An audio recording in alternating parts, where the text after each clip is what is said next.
Санаа оройн төвхий хайлмын үргэлжлэлээр байна.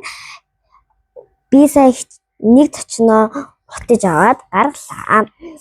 Би сая бас хичээлээ тарчаад орж ирээд цүгэ тавиад дэлгүүр гараад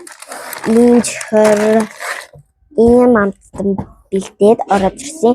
Тэгээд би ийм бэлгийнхаа хайрцан дотор бэлдэж бяцхан залуудаа бэлднэ. Тэгээд том хүмүүстээс зөвлөх юм бол ингээд